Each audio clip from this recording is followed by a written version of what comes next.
Spring practice is in full swing, and we're getting real insight from the Notre Dame coaching staff about some big developments going on in the trenches. Plus, Notre Dame's Pro Day is in the books, who boosted their draft stock, and who still has a long road ahead. It's all coming right up.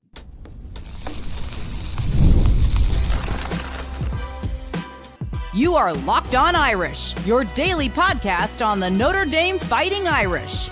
Part of the Locked On Podcast Network, your team every day. What is up, and welcome in. This is Locked On Irish, your daily Notre Dame podcast, and I'm Tyler Wojciak. I'm the host. I'm also a Notre Dame alum and producer at Fox Sports, and happy Friday, everybody. Today is Friday, March 28th, and thanks for getting your day started right here by making this your first listen of the day. This episode is brought to you by 5-Hour Energy. Head to 5hourenergy.com to find over 15 flavors to choose from. Need one now? Grab a 5-Hour Energy shot at your local grocery or convenience store. Stock up today and stay energized. Also wanted to take a moment to remind you to hit that subscribe button on YouTube or wherever you listen to podcasts. That way, you never miss an episode. But as for today, we will not be doing a mailbag or a Top 5 Friday like we normally do during the offseason because we have a few important updates to address. Notre Dame's assistant coaches have been giving us some insight into what's happening in spring practice, and after a recent session that was open to the media, offensive line coach Joe Rudolph and defensive line coach Al Washington spoke about their respective position groups. Rudolph has the tough task of figuring out the best five-man combination on the offensive line, but it's a great problem to have with so much talent at his disposal. Meanwhile, Washington is a little bit higher on his defensive line than most, even though they have to replace the production of Riley Mills and Howard Cross. Plus, we're going to break down the biggest takeaways from Notre Dame's Pro Day, who helped their draft stock, and who still has something to prove. Personally, I have a qualm with Riley Leonard, but I'm going to address that at the end. Let's talk about what Coach Rudolph had to say about his offensive line, and there was one big takeaway that I had from this. Charles Jagusah, who was supposed to be the starting left tackle for Notre Dame before last season, before his season-ending injury that ended up not being a season-ending injury because he came back in the playoffs, he is getting reps at right guard. Joe Rudolph said that Charles Jagusah is not only getting reps at right guard, he has the potential to be the best guard in the entire country. This is significant. This is a huge development. This is something that I have been talking about on the show before spring practice even started. I consider the offensive line and really Jagusah's placement on the offensive line as one of the biggest question marks on the entire team going into spring practice, because we know that he can be a solid left tackle, but he has also shown the versatility to play inside. And if he does play inside, then all of a sudden that opens the door for more playing time for Gerby Lambert, who is the 5-star, now a redshirt freshman, to get the start at tackle. But Rudolph has stressed the point that he's just trying to find the 5 best linemen, and then they'll figure out the positions later. That's really what spring practice is about. Admittedly, that's a little bit tough to do because some guys are out. Actually, a lot of guys are out. About a third of the offensive line is out due to injury or rest.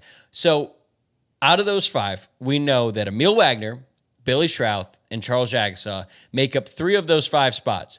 Wagner seems pretty set at right tackle. We'll get into a potential move for him in a little bit here. Billy Schrauth is certainly set at left guard, but Jagusah, that is a little bit uncertain. So when talking about Charles Jagusah getting reps at guard, this is what Rudolph had to say. Quote, "If you put the film on when he was in the Penn State game and you watched him, you were like, oh, who's that dude? And you don't do that a lot with offensive line." They would go on to say, so when you see someone who maybe could be as good as anyone in the country or better, you kind of keep developing in that spot as well. End quote.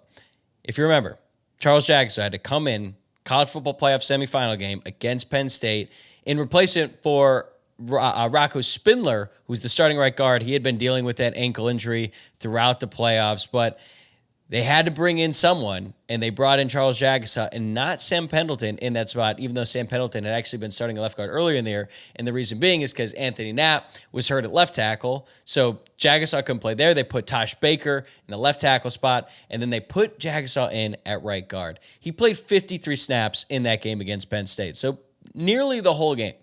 He had the best pass blocking grade on PFF of any of the linemen on Notre Dame. And Tim Priester from Irish Illustrated, our guy, friend of the program, he has maintained for years that Jagusah is best suited to play guard at the next level. And he might be right. Maybe Notre Dame wants to move Jagasaw to right guard to open up those opportunities to tackle. But also, if you're Jagasaw, even though you might not want to play guard right now, I think most offensive linemen, they want to play left tackle. That's sort of like the money position. If he does play guard, he's probably setting himself up for what he's going to play in the NFL. I mean, just look at Zach Martin. He was an unbelievable left tackle at Notre Dame, but he made his career in the NFL at guard, and he's a surefire first ballot Hall of Famer. Not saying that Jagasaw is going to be a first ballot Hall of Famer, but I think he has a ton of potential at that position, and Joe Rudolph seems to agree. So they're going to get him more reps at guard. So who is working at tackle while Jagasaw is at guard? Redshirt freshman Styles Prescott, the Fishers, Indiana product, is getting first-team looks at left tackle. Remember, Anthony Knapp is out with an injury, the starting left tackle last season. And Gerby Lambert, who most people expected to be the starting left tackle, if not for Jagasaw, he's actually been getting reps at right tackle while Emil Wagner sits. Another crazy stat that came out of this presser with Joe Rudolph. Emil Wagner played 990 snaps last season for Notre Dame. 990 snaps of football on the offensive line. That's crazy. So he's basically sitting out all of spring practice for rest. And while he rests, Lambert is getting some reps at right tackle. He's also been cross-training a little bit at left tackle as well, so it's not like they're pigeonholing him to one position. Rudolph was actually asked if he would consider moving Emil Wagner from right tackle to left tackle, because if you look at their body types and Emil Wagner's ability to move his feet, he's probably a more prototypical left tackle, but Rudolph has maintained over and over again that Wagner is more comfortable at right tackle, but he didn't completely rule it out. He said it's possible. Right now, Gerby is the one that they're moving around between left and right tackle. I don't see it happening. I think Wagner is set at right tackle, and Lambert's best shot at playing this year is at left tackle. Either way, this is all a good thing for Gerby Lambert. He's getting a ton of reps. He's playing multiple positions. We know Joe Rudolph wants to move guys around. He wants to see where guys can play. We're seeing it firsthand with Charles Jagasaw, and he likes guys who can play multiple positions. And with Wagner sitting out due to rest and Anthony out due to injury, he's getting a lot of opportunities, but he's not the only one. Keep an eye out for Sullivan Absher. Joe Rudolph said this about Absher, quote, "I see it in him to be in the top 5. I see him continue to get better, not worry about anything else, but focus on what he needs to do to get better, and it shows up. His battle right now is just consistency. We're trying to give him every opportunity to compete and get out there. He will," end quote. Absher has been getting a lot of reps at center with Joe Wadding. Now, when he came in, it seemed like he was going to play tackle. Then they moved him to guard last year. It felt like he found his home. But with Ashton Craig being out while he recovers from that torn ACL that he suffered against Purdue last season, this is an opportunity for Absher to get on the field, get some reps with the ones, and it is a difficult transition. It's not like you just learn how to snap the football overnight. It's difficult to do. Plus, you have to understand how to block at center compared to guard. It's just different. So it's a difficult transition for him, but this probably gives him the best path to the field because, like I said, 3 of those spots are already taken, and I feel like Ashton Craig, I mean, they're really high on him. They were talking about him being a potential All-American before he got hurt, so it's hard for me to see Absher beating him out, but I wouldn't rule it out. Remember, Joe Rudolph is certainly not one who's afraid to surprise us. Rudolph also had an interesting quote about leadership, and this is where I kind of want to wrap things up with the offensive line because while all these things are being figured out, the puzzle, he's still trying to figure out where all of these pieces fit. Leadership is obviously very important. It's important to the offensive line. It's important to the team. A lot of times the best leaders of the team are on the offensive line. And Rudolph, when he was asked about the leadership, he had this quote. He asked his guys, who would you most like to line up next to? And every single guy says Billy Schrauth. He has a vibe because of his mentality, his toughness, the way he wants to attack things, and makes me feel confident with his energy and his approach. That's leadership. He would also go on to say, who do you trust the most in your everyday? And so many guys mention Emil Wagner. I think that's a huge development because Pat Coogan is gone. Rocco Spindler is gone. Billy Schrauth is the veteran of that unit, as is Emil Wagner. But I think most guys look to Billy Schrauth to be the leader. And he might not be given the pump-up speeches that Pat Coogan did when he was at Notre Dame. But the fact that he's assuming that leadership role, while he's not even able to participate in drills because he's also recovering from surgery, I think that stands out. And I think Billy Schrauth could end up being a captain. I mean, we all know about how important Billy Schrauth was when he was a recruit. The moment that Marcus Freeman was introduced, when he became a head coach, his introductory press conference, the first thing that him and Tommy Rees did was get on a private jet, go to Wisconsin, and secure Billy Schrauth's commitment. And we've heard about his potential last year. He was a really good player, despite the fact that he was dealing with an injury all year. But this is kind of the year where we need to see Billy Schrauth in his final form and really dominate, and then lead and get the rest of the group to dominate as well. So my big takeaways: Jagasaw at guard feels real. It means there's going to be a battle at left tackle. Maybe it's Lambert. Maybe it's Anthony Knapp, who most people didn't expect to play at left tackle, myself included. I thought Knapp would move inside. Maybe he will. We're going to have to see once he's back and healthy. But there's a lot of great talent on this offensive line, and I'm really excited to see what Joe Rudolph does with all of these pieces. On the flip side, Al Washington is a little bit more confident in his defensive line than most people on the outside, and based on the early reports from spring practice, he might be onto something. It's coming up next. Today's episode is brought to you by Nissan. We're all about the stats because numbers don't lie. And when it comes to the all-new Nissan Armada Pro-4X, the numbers are on an MVP level. With the ability to tow up to 8,500 pounds, it can quite literally carry the whole team plus the gear wherever you need to go. It's powered by a twin-turbo V6 engine delivering the strength and performance to handle highways, back roads, and everything in between. And with room for up to 8 people, the Armada Pro-4X is built for big crews, big adventures, and even bigger memories. Whether you're exploring off-road trails or rolling up to the arena, the Armada Pro-4X brings power, versatility, and style wherever you go. Take your adventure to new heights in the all-new Nissan Armada Pro-4X. Learn more at nissanusa.com. Today's episode is also brought to you by FanDuel. March Madness is here, and FanDuel is giving you the chance to get in on the action like never before. Right now, new customers can get $200 in bonus bets when your first $5 bet wins. That's $200 extra bucks to use on everything from buzzer beaters to Cinderella stories and even who's cutting down the nets. I had my eye on some underdogs going into the tournament, but it hasn't really worked out that way. So I'm really looking at what Tennessee can do going up against Kentucky later tonight. The Cats have had their numbers this year, but I feel like the Tennessee Volunteers are probably due to get a win over the Cats tonight, so be on the lookout for that. And with tournament games happening almost every day, there's always something exciting to bet on. The FanDuel app is simple to use, and when I win, I get paid instantly. No waiting around, so visit FanDuel.com and get in on the college hoops action all tournament long. On the other side of the ball, we got to hear from Al Washington, the defensive line coach for Notre Dame, and he was really upbeat and positive as ever, and there were some big takeaways from what he had to say as well. The most notable thing to me, Notre Dame is going to get a huge boost from Jason Onye. We know what happened with him last year. After the 5th game of the season, he took some time away from the team, and throughout the fall, I was getting a bunch of questions like, where's Jason Onye? Where's Jason Onye? I didn't know, and now we find out that he was dealing with some mental health issues, but he's back with the team. He's eager to be back on the practice field, and it seems like his teammates have welcomed him with open arms. And the most important thing, Al Washington had nothing but good things to say about him. He praised him as a person, understood what Onye was dealing with, and is just so glad to have him back. And then when he talked about what he could actually do on the field, this is what Washington had to say. Quote, "He's different. I have high expectation for him. So yes, to answer your question, he's doing a phenomenal job this spring, and he left on a high note. He's picking back up on a high note." End quote. That's awesome.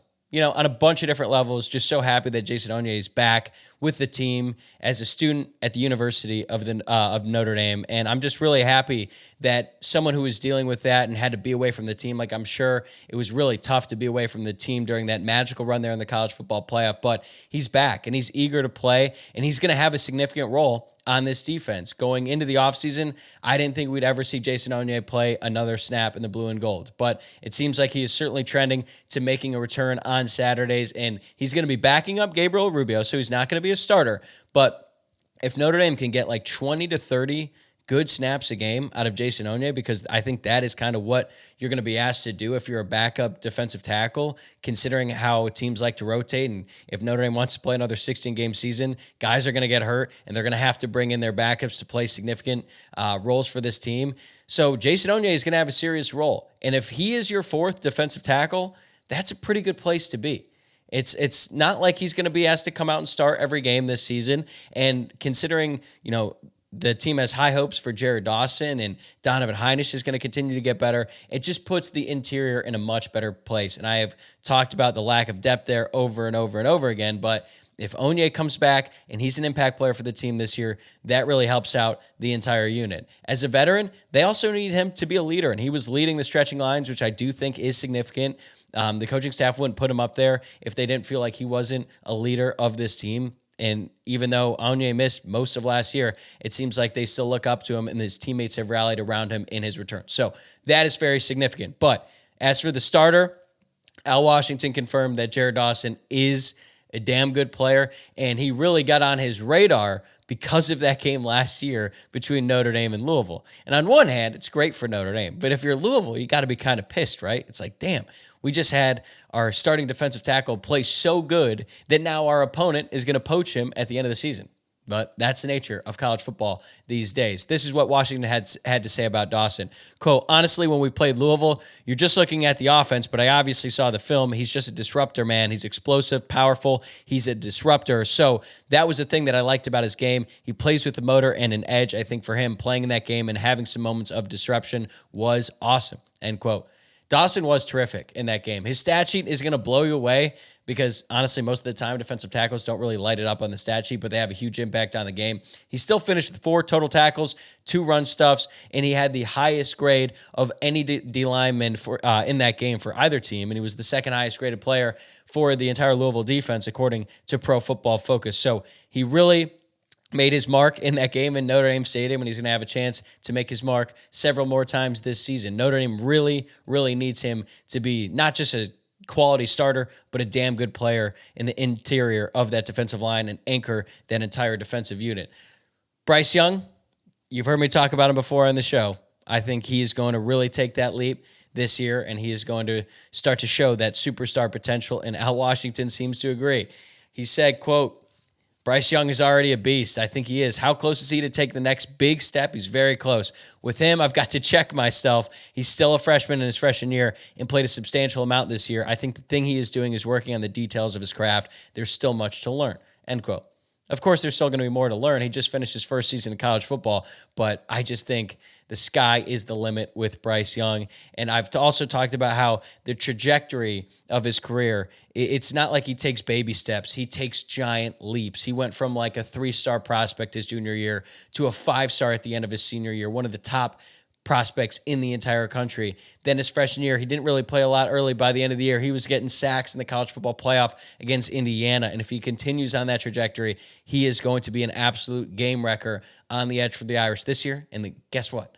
Best part is Notre Dame has him for 2 more years. But he's going to be working alongside Josh Burnham. They're both considered 1 and 2 at the strong side end. But Washington mentioned that Josh Burnham is going to continue to cross-train at Viper and strong side end. He had to do that last year by necessity when Notre Dame started losing all their Vipers. Like after Botello and Traore went out, it was junior Tui Alamaka and then true freshman Logan Thomas. So Josh Burnham had to come in and help him out, and he's going to continue to train on both sides. And Washington even said this is a lesson from last year that these guys have to be able to move around and play different spots in the defensive line because, in an ideal world, you'd like them to just focus on the position that you want them to play at so that they could get all their reps in one spot. But injuries happen. Guys are going to have to move around, and that is going to be the case with Josh Burnham. I've also mentioned that I think Josh Burnham is like one of the most underrated players on the entire team. I just think he's so valuable and was so good last season. Finished second on the team in tackles for loss. So I think, as much as I talk about Bryce Young and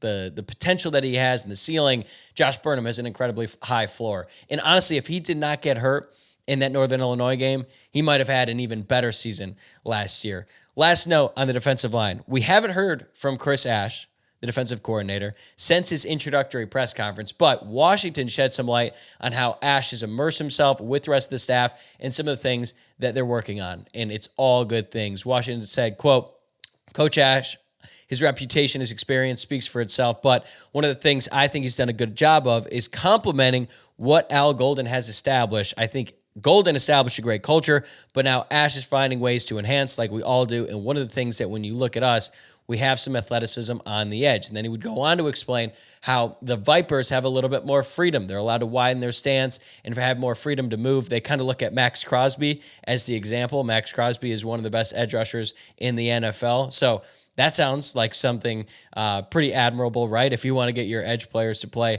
like Max Crosby. But I think the important thing here is that the coaches have had nothing but good things to say about Chris Ash because I'll just be honest, it's a difficult situation for Chris Ash to be thrown into. Outside hire, coming into the college game after being in the NFL for a few years. And usually when you bring in a coordinator, that coordinator is going to bring in some people that he knows and he's familiar with. Well, that's not the case here. He is walking into a staff that's already built. He's walking with Mike Mickens, who's an excellent defensive backs coach, arguably the best in the entire country.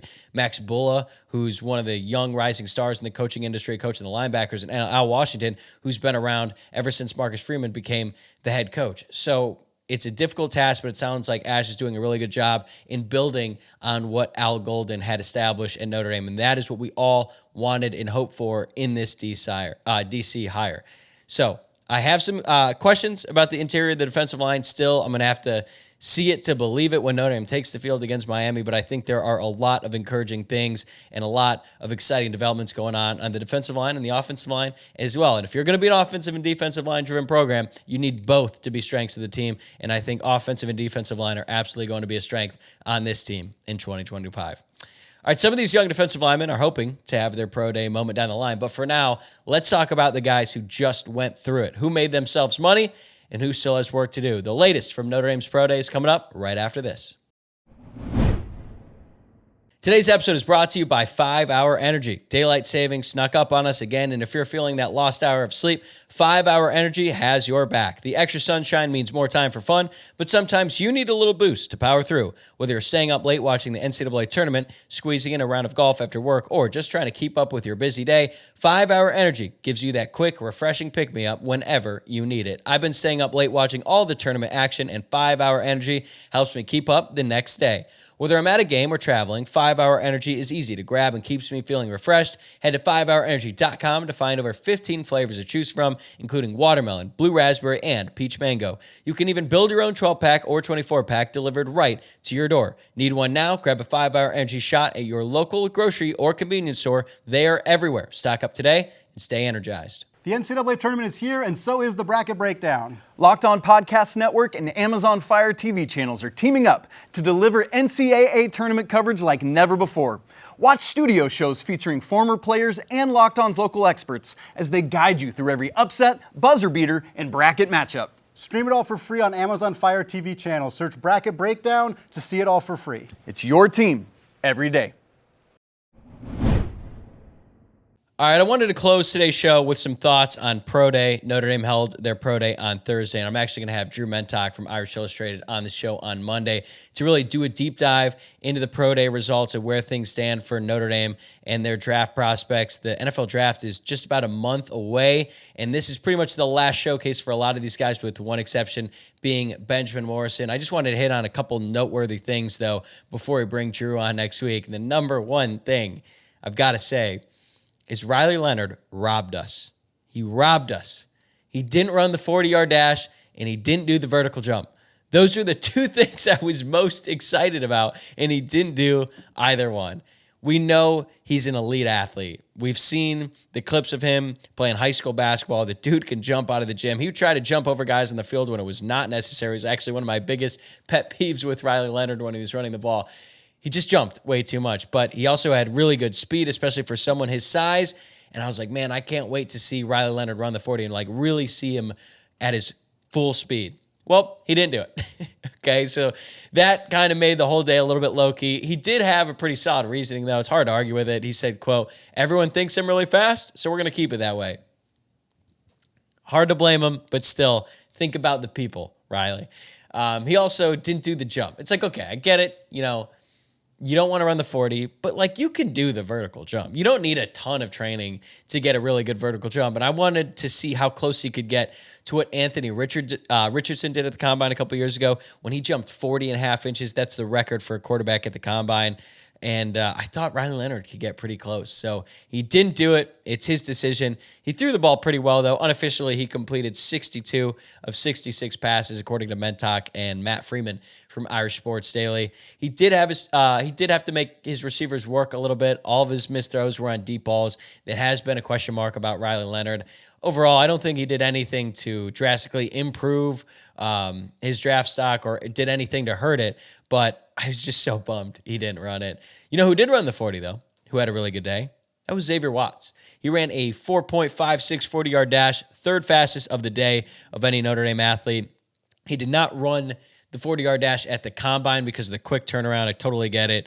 I mean, Notre Dame didn't end their season until January 20th, and the combine was like a month and a half later, if that. And a lot of these guys, especially if they don't make the college football playoff, they're spending 2 months and all their training is geared up for the combine. They're not even doing that much football stuff. So Watts didn't have the luxury of doing that. He ran it at the pro day, and this was a really solid time. And I think this is good enough to put him firmly in the second round. That's where most mock drafts have him going, which is actually a little bit ahead of Benjamin Morrison. We'll get to him in a second. But Xavier Watts is an extremely confident dude, and I don't blame him. He has every reason to be confident. He had this quote that really stood out to me. "Nobody like me. Nobody plays like me. I have the ball production that can speak for itself. At the end of the day, you turn on the film and there's nobody like me." Now, he did compliment the other safeties in the class, but look, it's not like he's arrogant, not like he's too cocky. He's just being matter of fact. Like, no one has produced at the level that Xavier Watts has done the past 2 years. That's why he's a 2-time All-American.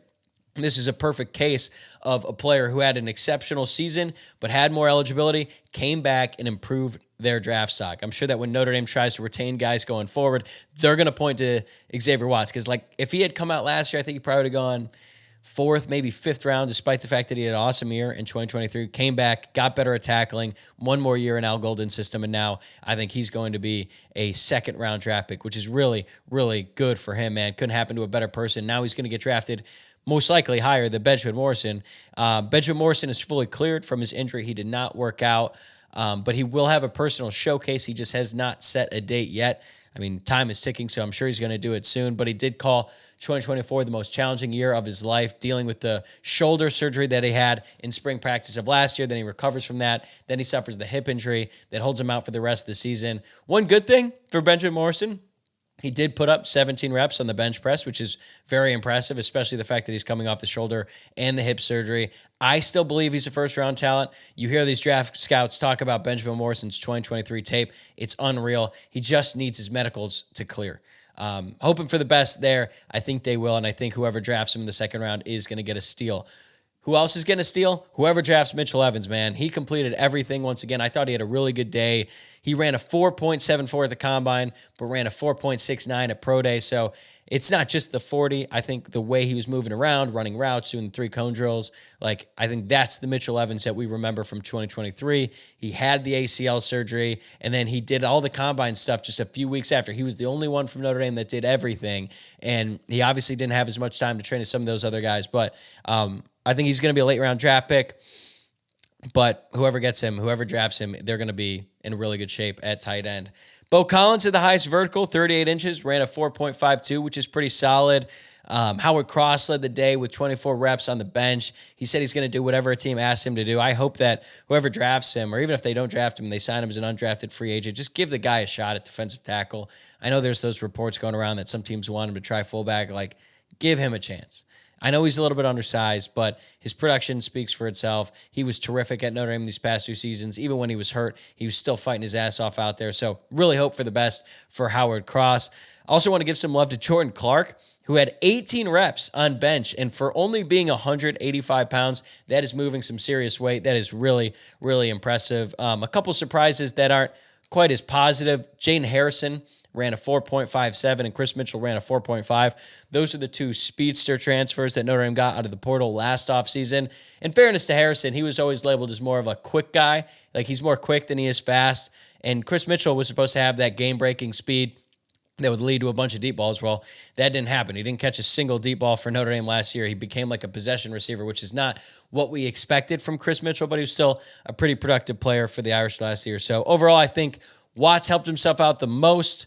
Overall, pretty low-key pro day.